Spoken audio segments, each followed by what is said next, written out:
அந்த பிராமணனுக்கு ஆண் பிள்ளை கிடையாது, ஒரு பொண்ணு குணவத்தின்னு பேர். அந்த தேவ சர்மா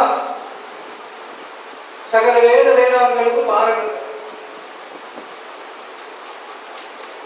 அக்னியோத்திரம் செஞ்சுட்டு என்னோட வீட்டிலேயே ஒரு வேத பாடசாலை எடுத்து கங்கை கரையில அவர் புத்திரி குணவத்தியோடு இருந்துட்டு அந்த புத்திரிக்கு தன்னோட சிஷியனே ஒரு சந்திரன் ஒரு சிஷியன் பிரம்மச்சாரி அவருக்கு கல்யாணம் பண்ணி கொடுத்துட்டார்.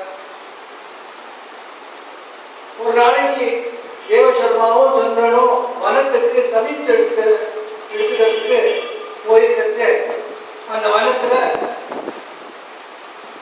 ஒரு ராட்சசன் அவன் 2 பேரும் சொல்றான். தேவசர்மாவையும் சந்திரனையும் அவர் 2 பேரும் வேறு வித்த விற்பனர்களால விஷ்ணு தூதா வந்து அவளை வைகுண்டத்துக்கு அழைத்து போயிடும்.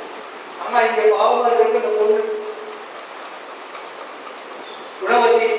அவன் தகப்பனாரும் பர்த்தாவும் 2 பேரும் காலமாயிட்டாங்க. அவ வந்து தன்னோட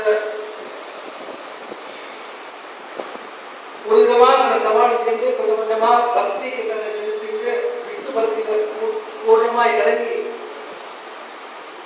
சத்தியபாமா அவர் 2 அனுஷ்டானம் நல்லா கொடுத்துருக்கிறார் அப்படின்னு. ஒன்று ஏகாதசி உபவாசம், 2வது கார்த்திகை விரதம்.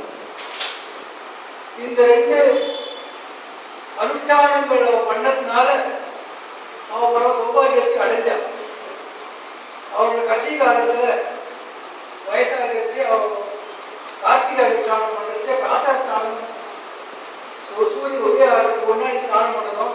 கங்கை கார்த்திகை மாதத்துல எவ்வளவு மணியா இருக்கும் அப்படின்னு